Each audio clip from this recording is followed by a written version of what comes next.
والإسلامية وجميع العالم هو وفاة أو رحيل الشهيد المعظم فخامة الرئيس رئيسي لجمهورية إيران الشقيقة الغالية على قلوبنا جميعا.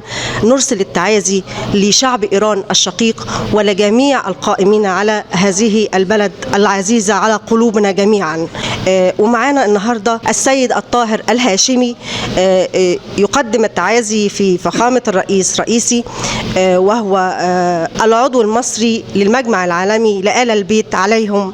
نشعر بالألم الكبير والعظيم على فقدان رجل عظيم، وهو آية الله السيد الدكتور إبراهيم رئيسي رئيس الجمهورية الإسلامية الإيرانية، وكذلك السيد الدكتور حسين عبد اللهيان وزير الخارجية، ومن معهم من ثلة الرجال القيادات العظيمة للأمة الإسلامية الذين قادوا مرحلة هي من أصعب المراحل التي مرت بالأمة الإسلامية في الأيام الماضية، حيث طوفان الأقصى، وكان لدورهم العظيم أن وقفوا بجانب المستضعفين ونصروا القضية الفلسطينية وجالوا في الأرض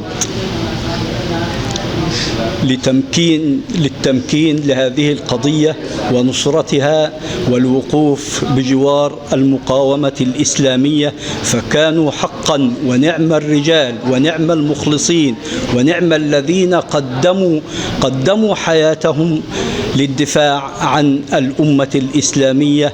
ونعزي الجمهورية الإسلامية بقيادة السيد القائد ولي أمر المسلمين السيد علي الحسيني الخامنئي رضوان الله عليه، ولجميع الشعب الإيراني الشقيق.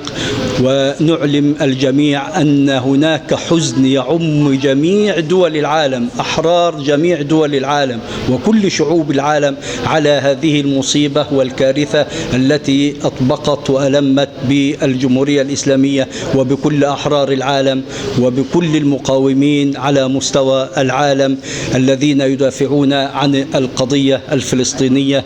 والسلام عليكم ورحمة الله وبركاته.